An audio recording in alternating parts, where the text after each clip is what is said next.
நான் சிங்காரவேலன் லிங்கா திரைப்படத்துடைய திருச்சி தஞ்சாவூர் ஏரியா விநியோகஸ்தர். நான் பேச்சுவார்த்தைகள் நேற்றுக்கு துவங்கப்பட்டிருக்கு சார். நேற்றுக்கு வந்து அம்மா கிரியேஷன்ஸ், அதாவது வேந்தர் மூவிஸ் சிவா, இது வந்து ராக்லைன் சாரும் ரஜினி சாரும் இன்ஸ்ட்ரக்ஷன் கொடுத்துருக்காங்க, இதை அமைக்கப்பட சால்வ் பண்ணுங்கன்னு. இது சுமூகமாக பேசி தீர்க்கப்படும் அன்றைக்கி இன்டர்வியூலாம் சொன்னாங்க. சிவா சாரும் வேண்டுகோள்லாம் வச்சார் ராக்லைன் சாருக்கு. அதுக்கப்புறம் ராக்லைன் சார் கூப்பிட்டு பேச சொன்னாரா என்னன்னு தெரியல. சிவா சார் நேற்று எல்லா விநியோகஸ்தையும் அழைச்சார். அழைக்கும் போது அவர் வச்ச கண்டிஷனே, இந்த பணம் சிங்காரவேலனை தவிர மீது எல்லாருக்கும் கொடுக்க சொல்லிட்டாங்க, அதனால் நாங்கள் தர்றோம், நீங்கள் சிங்காரவேலன் இல்லாமல் என்கிட்ட பேச்சுவார்த்தைக்கு வரணும்னு சொல்லி கூப்பிட்டாரு. சக விநியோகஸ்தர்கள் நாங்கள் எல்லாமே இப்போ வந்து நெருக்கமான நண்பர்களை பழகிட்டு எல்லாம் என்கிட்ட சொன்னாங்க, இதை நீங்கள் இல்லாமல் வந்தால் செட்டில் பண்ணேன்னு சொல்கிறாங்க, நீங்கள் என்ன சொல்கிறீங்கன்னு. நான் சொன்னேன், பரவாயில்லப்பா, நான் ஒருத்தன் என் பிரச்சனையை தாங்கிப்பேன், ஒன்றும் பிரச்சனை இல்லை, என்னால் நீங்கள் கஷ்டப்பட வேணாம், நீங்கள் போய் பிரச்சனையை தீர்த்துக்கிடுங்க அப்படின்னா சரின்னு சொல்லி எல்லோரும் போனாங்க. போனவங்க கிட்ட சிவா வந்து ரொம்ப மிரட்டும் துணியில், நீ எப்படி உண்ணாவிரதம் இருக்கலாம், உண்ணாவிரதம் இருந்தது தப்பு, ரஜினி சாருடைய மனசு நொந்துருச்சு, நீ உடனே பகிரங்க மன்னிப்பு எழுதி கொடு, நான் கொண்டு போய் ரஜினி சார் வீட்டில் கொடுப்பேன், அவர் பணம் கொடுப்பாரு, எவ்வளோ கொடுப்பாருன்னு சொல்ல மாட்டேன், அதை கொண்டாந்து கொடுப்பேன், வாங்கிட்டு ஓடி போயிடும் அப்படின்னு இருக்காரு. நண்பர்கள்லாம் ரொம்ப வருத்தப்பட்டு போயிட்டு என்கிட்ட சொன்னாங்க, அதுக்காக இன்றைக்கி ஒரு ப்ரெஸ் மீட் வச்சுருக்கோம். நான் கேட்குறேன், ஏன் சார் உண்ணாவிரதம் இருந்தால் தப்பா? நாங்கள் ஒரு அற வழியில் தானே போராடணும். மகாத்மா காந்தி நமக்கு சுதந்திரத்தை எப்படி சார் வாங்கி கொடுத்தாரு? இந்த மாதிரி அற போராட்டங்கள் உண்ணாவிரதம் இருந்து தானே. மகாத்மா காந்தி கிட்ட மன்னிப்பு கடிதம் வாங்கிட்டா சார் பிரிட்டிஷ்காரன் நமக்கு சுதந்திரம் கொடுத்தான். ஏன் சார் அந்த போராட்டம் உங்களுக்கு தப்பாக தெரியுது? நான் அது ஒரு வேண்டுகோளை வைக்கிறேன், இப்பெல்லாம் எங்களை வந்து இன்சல்ட் பண்ணாதீங்க சார், அசிங்கப்படுத்தாதீங்க. தவறு என்ன சார் பண்ணிட்டோம்? நாங்கள் தப்பாகவே சொல்லி தேசிய விடுமுறைன்னு கேட்டோம், அப்படியே மீடியாவில் வந்து ஒரு சர்ச்சை ஆகிடுச்சு. மீடியா உதவி தானே சார் பண்ணுறாங்க. நான் உங்களை வந்து நான் இப்போ ரஜினி சாருக்கு சொல்கிறது, சார் நான் உங்களை போய் தப்பாக சொல்ல, உங்கள் மனம் புண்பட்டிருந்தால் நிபந்தனையற்ற மன்னிப்பு கேட்குறேன், இனி நீங்கள் மன்னிச்சுக்கோங்க. நேரில் பார்த்தா உங்கள் காலை தொட்டு வணங்கி மன்னிப்பு கேட்குறேன், எங்கள் அப்பா மாதிரி தான் நீங்கள். உங்கள் மனசு புண்படுத்த நான் வந்து மன்னிப்பு கேட்குறேன். ராக்லைன் வெங்கடேஷ் சாருக்கு அதே தான், உங்கள் மனசு பாதிக்கப்படுறது நான் மன்னிப்பு கேட்குறேன். நான் அந்த படத்தை கொள்ளலை. முதல் நாள் 95 லட்ச ரூபா வசூலானது, 6வது நாள் 14 லட்சம் ஆயிடுச்சு. மனக்குறைய சொல்கிறேன், நான் பேட்டியில் சொன்ன தேதியை சொல்கிறீங்க. என்னுடைய ஃபேஸ் ரியாக்ஷன் பாருங்கள் சார், நான் எவ்வளோ வருத்தத்தோடு சொல்கிறேன். ஏன் அந்த வருத்தத்தை நீங்கள் வந்து புரிஞ்சிக்க மாட்டேங்கிறீங்க? மன்னிப்பு கேளு அப்படின்னா நாங்கள் ஸ்கூல், நீங்கள் என்னமோ ஸ்கூல் வாத்தியார் மாதிரியும், நாங்கள் என்னமோ தப்பு பண்ண மாணவன் மாதிரி மன்னிப்பு கடிதம் எழுதி விடுன்றீங்க. கோடியே பணம் கொடுத்துருக்கோம் சார். கிட்டத்தட்ட 1,04,00,000 ரூபாய் நான் ஆர்டிஜிஎஸ் பண்ணியிருக்கேன், த்ரூ பேங்க் மூலமாக. ஆதாரம் இருக்குது, அதை யாரும் மறுக்க முடியாது. நான் யூடிஆர் நம்பர்லாம், இது வந்து நான் எல்லா பத்திரிகையும் நான் வந்து ஸ்டேட்மெண்ட் ரெடி பண்ணிக்கிட்டு இருக்கேன், எல்லாருக்கும் அனுப்பி வைக்க போகிறேன். பாக்கி 20 லட்சத்து சம்திங் நான் வந்து கேஷாக கொடுத்தேன் வேந்தர் மூவிஸ்க்கு. இது அவங்க மறுக்கவே முடியாது. இதை நீங்கள் வந்து டிக்ளேர் பண்ணுறீங்க அன்றைக்கி ராக்லைன் வெங்கடேஷ் சார், நீங்களே சொல்கிறீங்க அன்றைக்கி எல்லாரும் முன்னாடியும், இவர் 1,01,27,00,000 கொடுத்தேன்னு சொல்கிறாரு, 70 லட்சம் தான் கொடுத்துருக்காரு, 55 லட்சம் கொடுக்கலன்னு. அதை காலையில் என்னுடைய வழக்கறிஞர்கள் குழு உங்கள் மீது மான நஷ்ட வழக்கு தொடுக்கிறதுக்காக உயர்நீதிமன்றத்தை நாடி இருக்காங்க. அதுக்கான சட்ட ரீதியான நடவடிக்கைகள் நடக்கும். கொடுத்த பணத்தை இல்லைன்னு சொன்னீங்கன்னா அதுக்கு நான் என்ன சொல்கிறது? உங்களுடைய பேட்டியை நான் பார்த்தேன், அதில் நீங்கள் சொல்லியிருந்தீங்க 10 தயாரிப்பாளர்கள் என்கிட்ட சொன்னாங்க, இந்த மாதிரி கொடுக்காதீங்க, தவறான முன்னுதாரணம் ஆயிரும்னு. எங்ககிட்ட 100 தயாரிப்பாளர்கள் நான் பட்டியலை வேணாலும் வெளியிடுறேன், ஃபோன் பண்ணி ராக்லைனை விடாத இதே வேலையை பண்ணிக்கிட்டு இருக்காரு. ஏற்கனவே மஜான்னு ஒரு படம், அன்னியன் படத்துக்கு அடுத்த படமாக வந்தது, விக்ரமுக்கு நல்ல மார்க்கெட் இருந்தது, பூம் இருந்தது, அதை சொல்லி வித்துட்டு ஓடி போயிட்டாரு. இந்த முறை இதே மாதிரி போக பார்க்குறாரு, லாபம் கருமையாக சம்பாதிச்சிருக்காரு, அவரை விட்டுறாதீங்கன்னு எல்லா தயாரிப்பாளரும் எங்களுக்கு ஃபோன் பண்ணுறாங்க சார். கிட்டத்தட்ட 100 தயாரிப்பாளருக்கு மேலே. அதுக்காக நீங்கள் ஒரு 10 தயாரிப்பாளர் சொல்லிட்டாங்கிறது நீங்கள் எங்களுக்கு கொடுக்காம விட்டுறாதீங்க சார், நான் உங்களை வேண்டி விரும்பி கேட்டுக்கிறேன். திரையரங்கு உரிமையாளருடைய நிலைமையை பாருங்கள், அவங்க நல்லா இருந்தால் தான் நம்ம அடுத்தடுத்து படம் பண்ணி அந்த தியேட்டர்களை போட முடியும். அதனால் வாங்க சார், நம்ம எல்லாம் உட்காந்து பேசுவோம். தயாரிப்பாளர் 10 பேர் சொல்லிட்டாங்க தான் நீங்கள் ஏற்றுக்காதீங்க. என்றைக்குமே மெஜாரிட்டி பாருங்கள், எங்கள் பக்கம் 100 பேர் சொல்லியிருக்காங்க சார். இந்த படம் 220 கோடி வியாபாரம் ஆயிருக்குன்னு சொன்னேன். சார் வந்து ஒரு சவாலாகவே விட்டுருந்தார், 220 கோடிக்கு நிரூபிக்கட்டும், நிரூபித்தால் அவர் கேட்குறத தர்றேன்னு. ஓகே சார், நான் உங்களுக்கு கண்டிப்பாக நிரூபிக்கிறேன். ஃபஸ்ட்டு நீங்கள் என்ன பண்ணுங்கன்னா, நீங்கள் சொன்னீங்க இந்த படம் எனக்கு லாபம் கிடைச்சதுன்னு, நான் உங்களுக்கு சவாலாகவே சொல்கிறேன், இந்த படத்துக்கு என்ன செலவாச்சுன்னு ஃபஸ்ட்டு நீங்கள் வெளியிடுங்க. எப்படியாவது நீங்கள் இன்கம் டேக்ஸ் ஃபைல் பண்ண போகிறீங்க, அன்றைக்கி நீங்கள் இந்த செலவெல்லாம் தாக்கல் பண்ணுவீங்க.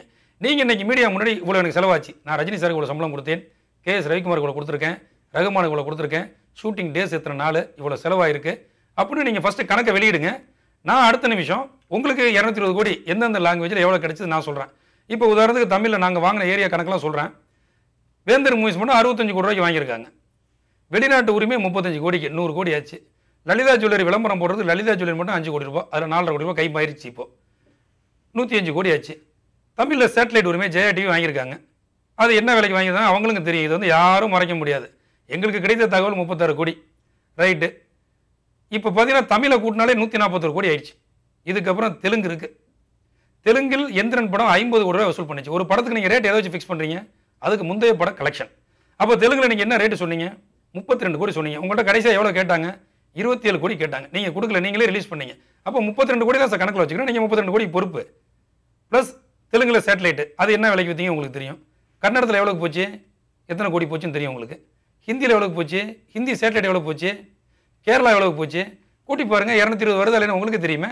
இதுலன்னா நீங்கள் வந்து பட்டியல் போட்டு வெளியிட சொல்கிறீங்க. நீங்கள் ஃபஸ்ட்டு பட்ஜெட்டை வெளியிடுங்க சார். நான் அக்யூரேட்டாக யார் வாங்கினா பையர், அதில் அக்ரிமெண்ட் எவ்வளோ மென்ஷன் பண்ணியிருந்தாரு, ஆனால் அவர் எவ்வளோக்கு வாங்கியிருந்தாரு, புள்ளி விவரத்தில் சொல்கிறேன் சார். அவருக்கு லாபம் வந்துருக்குன்னு அவரே சொல்லியிருக்காரு சார். அப்போ அவர் கூப்பிட்டு பேசலாமே சார். இன்றைக்கி வந்து சினிமாவில் ரஜினி சார் சொன்னார்னா அனைவரும் கட்டுப்படுவாங்க. ரஜினி சாரே கூப்பிட்டு ஹீரோஸில் அடுத்த படத்தில் பார்த்துக்கலாம். நீ ஒரு பர்சன்டேஜை தூக்கி வை, ராக்லைன் நீ ஒரு பர்சன்டேஜை தூக்கி வை, டிஸ்ட்ரிபியூட்டர் கூட எப்பா நீ ஒரு பர்சன்டேஜ் ஏற்றுக்கோ. நான் அவர் தரணும் நாங்கள் எதிர்பார்க்கல. வேந்தர் மூவிஸை கூப்பிட்டு எப்பா நீ ஒரு பர்சன்டேஜ் ஏற்றுக்கோ அப்படின்னு சொல்லி ஆளு கொஞ்சமாக தூக்கி வச்சாலே தேட்டருக்காரங்க பிரச்சனை முடிஞ்சிடும் சார். நானும் சொல்கிறேன், நஷ்டத்தை எல்லாரும் சேர்ந்து ஏற்று போன்றேன். எங்களுக்கு நஷ்டமே வேணாம், நான் கொடுத்த தொகை அப்படியே கொடு, நாங்கள் கேட்கலையே. வாங்க சார், ஆளு கொஞ்சம் உட்காந்து பேசுவோம் சார். ஃபஸ்ட்டு கூப்பிடுங்க சார் எங்களை. நாங்கள் அதைத்தானே சார் கேட்குறோம். கூப்பிடவே மாட்டீங்களே, கூப்பிடுங்க, உட்காந்து பேசுவோம். தயாராக இருக்கும். நீங்களும் க்ரீன் பார்க்கில் தங்கிருக்கீங்க, நாங்களும் சென்னையில் தான் இருக்கோம். கூப்பிடுங்க, உட்காந்து பேசி ஒரு அமிக்கபிளாக செட்டில் பண்ணுவோம் சார். மீடியாவில் நீங்கள் தான் வளர விடுறீங்க, நாங்கள் வளர விடல. நானுமே ஒரு வார இதழ் நடத்தியிருக்கேன். இப்போ போன எலெக்ஷனுக்கு முதல்ல எலெக்ஷன் டயத்தில் நிப்பாட்டினேன் அந்த பத்திரிக்கை. நானே வார இதழ் நடத்தியிருக்கேன். 57 வாரம் அந்த புக்கு தொடர்ச்சியாக வந்திருக்கு. என்னையை பற்றி என் ஃபோட்டோவை போட்டு நான் ஒரு ஆர்டிகளோட இதுவரை நான் எழுதிக்கிட்டது இல்லை. ஏன்னா நான் புகழ் பெறுனா என் புக்கிலே நான் வந்து எழுதிருக்கலாமே சார். நான் இது மாதிரி கிளம்பணும். என் புக்கில் என்னை பற்றி நானே ஆர்டிகல் எழுதுனதில்லை. நான் 6 அன்னைக்கு புக்கு சப்மிட் பண்ணியிருக்கேன். புக்கு கையில் இருக்குது, நானே வேணாலும் காட்டுறேன் உங்களுக்கு. என்னை பற்றி ஏதாவது ஆர்டிகல் வந்திருக்கான்னு பாருங்கள். இது வந்து புகழுக்கு ஆசைப்படுறேன்னு சொல்கிறது கண்டிப்பாக மறுக்கப்பட வேண்டியது. அதை நான் உண்மையாக கண்டிக்கிறேன். எனக்கு எந்த விதமான ஆசையும் கிடையாது. எங்களுக்கு கொடுக்க வேண்டிய தொகையை கொடுத்துட்டு நாங்கள் ஏன் சார் சண்டை போட போகிறோம்?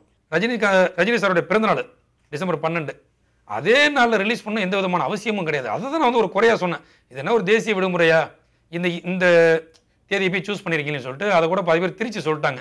ரஜினி சார் என்ன தேசிய தலைவரான்னு கேட்டேனேன்னு சொல்லி. நான் அது மாதிரி கேட்கவே இல்லை.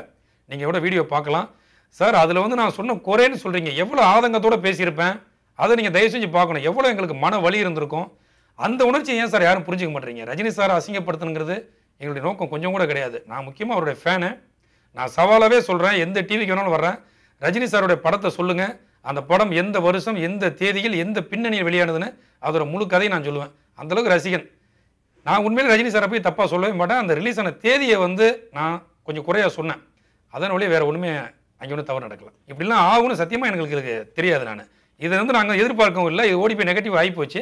இதை அவங்க ஆரம்பத்தை தடுத்துருக்கலாம். அன்றைக்கே எங்களை கூப்பிட்டு சம்மந்தப்பட்டவங்க எப்போ அது மாதிரி பேசாதீங்க, உங்களுடைய ரிப்போர்ட்டை பார்த்தேன் கம்மியாக தான் போயிட்டு இருக்கு, ஒரு 4 வாரம் பொறுங்கப்பா, முடிச்சோடனே பேசிக்கலாம், சந்தோஷமாக ஊருக்கு போங்கன்னா அன்னைக்கு எல்லாரும் ஊருக்கு போயிருப்போம் சார். அதுக்கப்புறம் ஏகப்பட்ட மீடியா இந்த மாதிரி ஒரு சர்ச்சையே வந்திருக்காது. முற்றுப்புள்ளி வைக்க வேண்டியவர்கள் வைக்கல.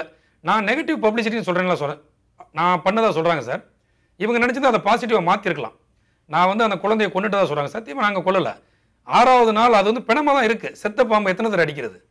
ஏன்னா அது செத்து குழந்தை ஆயிடுச்சு சார். அது நான் பேட்டி கொடுத்தது 7வது நாள். அன்னைக்கெல்லாம் அந்த பணம் மார்ச்சுவரியில் இருக்குது. நான் போய் புதுசாக ஒன்று கொல்லலை. தமிழில் நான் பேட்டி கொடுத்து அந்த படத்தை கொண்டுட்டேன்னு சொன்னால் அந்த படம் ஏன் தெலுங்கில் ஓடலை? எதுக்கு கர்நாடகத்தில் ஓடலை? எதுக்கு ஹிந்தியில் ஓடலை? எதுக்கு கேரளாவில் ஓடலை? இங்கெல்லாம் ஒரு சிங்கார வேலன் பேட்டி கொடுத்தான் என்று சொன்னால் அந்த மாநிலங்களில் பேட்டி கொடுத்தது யார்? ஏன் இங்கே படம் ஓடலை? சும்மா படம் ஓடலைங்கிறதுக்கு நீங்கள் வந்து என்னையை குறை சொல்லக்கூடாது. அதுக்கடுத்து இன்னொரு விஷயம் இல்லை. ராக்லைன் வெங்கடேஷ் சார் பேட்டி கொடுத்தாரு. ரஜினி சாரோட தீவிர ஃபேன் நான், எனக்கு கிடைச்ச பொக்கிஷன்னு. நான் சாரை வன்மையாக கண்டிக்கிறேன். சார் அவ்வளோ பெரிய மாஸ் ஸ்டார் ரஜினி சார், அவருடைய படத்தை இந்த சாதாரண சிங்கார வேலன் பேட்டி கொடுத்து ஓடலைன்னு சொன்னீங்கன்னா அது ரஜினி சார் அசிங்கப்படுத்துகிற மாதிரி இருக்குது. தயவுசெய்து அந்த வார்த்தைகளை திரும்ப பெறுங்க. I am a mosquito in front of Rajinikanth sir. இதை நான் எல்லா இடத்துலையும் சொல்கிறேன். நான் ரொம்ப சாதாரண ஆள். என்னையெல்லாம் இப்படிலாம் சொல்லி பெரிய ஆளாக்காதீங்க. எனக்கு வந்து இன்றைக்கி வந்து என்னுடைய கம்பெனி பேரை சொன்னாலே அடுத்து யாரும் எனக்கு படம்லாம் தரமாட்டாங்க. நான் வருத்தப்படல. நான் என்ன பண்ணுறது, திரையரங்கு உரிமையாளர்களை காப்பாற்றணும்னா மெழுகுவர்த்தி மாதிரி தன்னைத்தானே அழிச்சுக்கிற தவிர எங்களுக்கு வேறு வழி கிடையாது. நான் அழிந்தாலும் பரவாயில்லை, வாழ்வது திரையரங்கு உரிமையாளர்களாக இருக்கணும்னு சொல்லி தான் இந்த போராட்டத்தை நான் தீவிரப்படுத்தியிருக்கேன்.